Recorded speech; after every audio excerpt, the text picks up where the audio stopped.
ایک یہ بہن نے آفیئر کویشچن کیا تھا کہ کیا شمال کی طرف پاؤں کر کے سونا گناہ ہے؟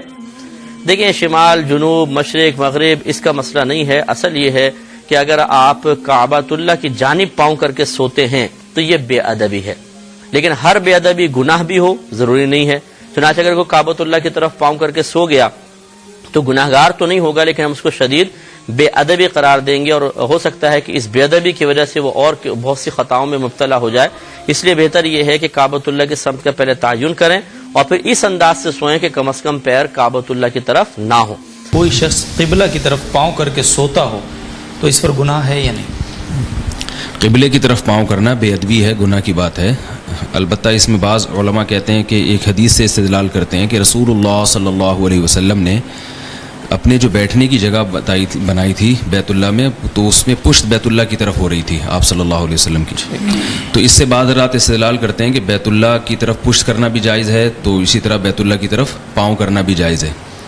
لیکن ہماری رائے یہ ہے، علماء بر صغیر کی، علماء ہند کی رائے یہ ہے کہ نبی صلی اللہ علیہ وسلم نے جو بیت اللہ کی طرف پشت کر کے آپ بیٹھے تو اس کی وجہ یہ تھی کہ اگر اتنا زیادہ احترام کا حکم دیا جاتا نا کہ پشت بھی نہ کی جائے تو لوگ حرج میں مبتلا ہو جاتے، کیونکہ چلتے پھرتے 100 دفعہ ایسا ہوتا ہے کہ آپ کی پشت ہوتی ہے. تو وہ آپ صلی اللہ علیہ وسلم نے اس لیے وہ عمل کیا.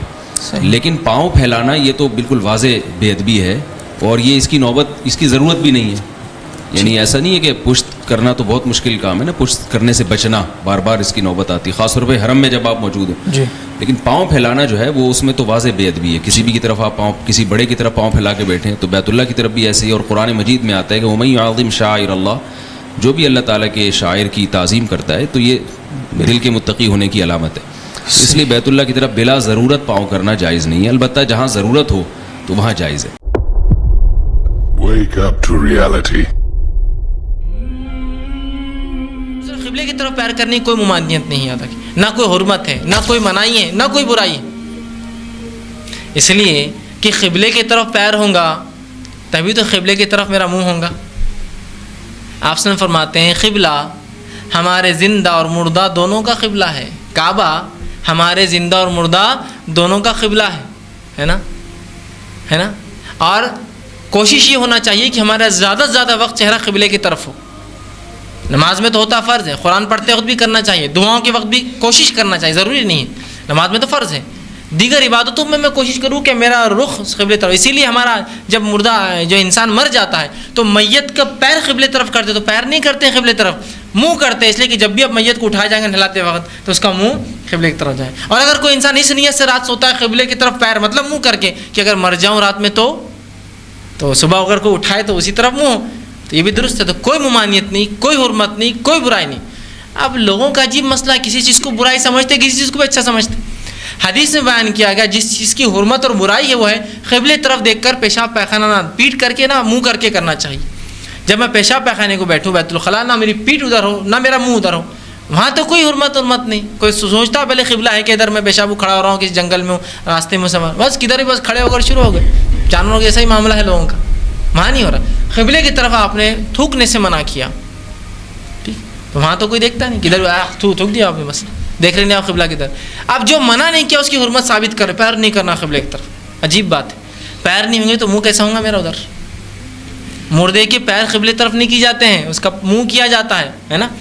منہ کب ہوں گا قبلے طرف؟ جب میرے پیر ہوں گے، مردہ تو اٹھ نہیں سکتا ہے. تو لہٰذا اگر کوئی اس نیت سے، یہ بھی میں کہتا ہوں اگر سوئے اور یہ کہے کہ اگر میں صبح اٹھوں تو اٹھتے ہی میرا منہ قبلے طرف ہو، بہت اچھا کام کیا اس نے، کوئی غلط نہیں. تو نہ اس کی کوئی حرمت ہے، نہ اس کی کوئی برائی ہے، نہ کچھ. اب بہت سے لوگ لکھتے ہیں جو بات عوام میں برائی کا معنی لیا جائے یا لوگ عوام اس کو برا سمجھے تو وہ بات بھی جو ہے اس سے احتیاط کرنا چاہیے. اب میں کہتا ہوں تھوڑی دیر عوام جو ہے توحید کو برا سمجھیں گی تو کیا ہم سب شرک کرنے لگ جائیں گے؟ آج وہی ہے نا، توحید جو توحید پر ہے اس کو لوگ بولتے برا ہے، جو شرک میں ڈوبا ہے فلاں ہے، اس سے مانگتا اس سے مانگتا، لوگ بولتے دیکھو یہ مسلمان ہے. اور جو کہے تو بولتے یہ تو اللہ والا ہے، یہ تو مانگتا نہیں کسی سے.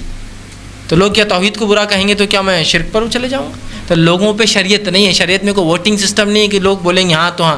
شریعت اللہ کا دین ہے جو آ چکا حرام حلال کے ساتھ، اس میں کوئی لوگوں کے اچھے اور برے لگنے سے تبدیلی نہیں آتی. تو لہٰذا قبلے کی طرف پیر کرنے کی نہ ممانعت ہے، نہ روکا گیا، نہ کراہت ہے، نہ ذرہ برابر بھی اس کی. بلکہ اگر کوئی یہ نیت سے سوئے کہ اگر میرا منہ ادھر ہو جا کے مر جاؤں رات میں تو میرا چہرہ ادھر ہی رہے، تو ظاہر سی بات ہے چہرہ تبھی ادھر ہوں گا جب میرے پیر ادھر کی طرف ہوں گے. لہٰذا اس میں کوئی ممانعت، کوئی حرمت اور کوئی برائی نہیں ہے. ایک چیز ہے تقوی، ایک ہے فتویٰ. فتوے میں تو کسی کے نزدیک قبلہ رخ پاؤں کرنا گناہ نہیں ہے. میرا ایک یوٹیوب پہ کلپ ہے قبلہ کی طرف تھوکنا، ٹھیک ہے، یہ آپ یوٹیوب پہ لکھیں تو میں نے اس میں تھوکنے کا مسئلہ، پیشاب کا مسئلہ بتایا. پیشاب کرنا قبلہ رخ حرام ہے. اس میں دو موقف ہیں محدثین کے. ایک کا موقف یہ ہے کہ اوپن ایئر میں حرام ہے، کنٹرول انوائرمنٹ میں جائز ہے، یعنی اگر کمرہ جو ہماری کنٹرول انوائرمنٹ ہوتی ہے. دوسروں کا موقف ہے کہ نہیں مطلقاً. میرا بھی ان کے ساتھ ہے اور میں نے دلیل دی ہے کہ ابو ایوب انصاری رضی اللہ تعالیٰ عنہ یا سعد ابن ابی وقاص ابو ایوب تھے جو مصر گئے تو انہوں نے کہا میں تمہارے ٹوائلٹس کا کیا کروں، بخاری مسلم میں آتا ہے یہ سارے قبلہ رخ بنے ہوئے ہیں تو مجھے ٹیڑھے ہو کے بیٹھنا پڑتا ہے اور پھر میں اللہ سے معافی بھی مانگتا ہوں.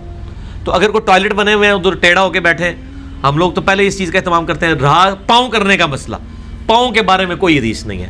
تھوکنے کے بارے میں ابو داؤد میں ہے کہ ایک شخص نے قبلہ رخ تھوکا تھا، نبی علیہ السلام نے اس کو امامت سے ہٹا دیا تھا. ٹھیک ہے، تھوکنا منع ہے، پیشاب کرنا منع ہے. پاؤں قبلہ رخ کرنا اس کے بارے میں کوئی حدیث نہیں ملتی، لیکن مزاج رسول سے یہی لگتا ہے کہ یہ بھی منع تو ہم نہیں کہتے لیکن پسندیدہ نہیں ہے. اور وہ آپ کبھی عربیوں کو دیکھیں نا، تراویح کے بعد سلام پھیر کے سیدھی ٹانگیں ایسے کعبے کی طرف کر لیتے ہیں وہ. اور میں تک ایک بندہ کہتا ہے یار اسی تو ایڈی دور نہیں کرتے ایتھے بیٹھ کے کرتے ہیں. ٹھیک ہے، تو وہ بات تو ٹھیک ہے کہ یار اس طرح کرنے کی ضرورت کیا ہے، آپ نے خام خواہ اپنے لیے ازمائش ڈالی ہوئی ہے. تو اگر اس طرح کی کوئی چیزیں ہیں مجھے بتائیں، اگر بیڈ کے پاؤں قبلے کی طرف ہوتے ہیں تو بیڈ نے آپ کو پکڑا تو نہیں ہوا کہ سر تو ضروری اتنے رکھنا ہے، لک وشکار رکھنا ہے نا. صرف بیڈ صرف آپ سے یہ ڈیمانڈ کرتا ہے کہ لک وشکار ہونا چاہیے. تو تسی سر ادھر کر لو تو تکیا اتنے رکھ لو، کیڑا مسئلہ، لک تو وشکار ہی رہے گا. بیڈ آپ کو ساری دور دور کرنے کی اجازت دیتا ہے، لک نہیں کرن دے گا، وہ کہے گا لک وشکار ہے. نہیں پیر صاحب اگر سرانے ستے ہوئے نے تو اللہ تو بندے پھر تو تمہیں بیڈ اتنے سونے نہیں چاہیے، زمین اتنے سو تو پھر جس پاس مرضی لات کر لو. اچھا یہ جو ایک بات مشہور ہے کہ قبلہ کی طرف اگر ہو نا پاؤں تو اس کو جگا دیں، تو اگر کسی کی طرف کسی کے قطب ستاری کی طرف ہو، جھوٹ ہے. میں نے اسی کلپ میں بتایا کہ بھی قطب ستارے کی کوئی اس طرح کی وقت نہیں آئی ہے. انہوں نے وہ غوث قطب ابدال کی وجہ سے قطب سمجھ لیا اس کو. تو قطبی ستارے کا مسئلہ ہی کوئی نہیں ہے. ٹھیک ہو گیا. خدا جس نے کی جستجو مل گیا اس کا تو سب کا تو رہنما. خدا جس نے کی جستجو مل گیا اس کا تو سب کا تو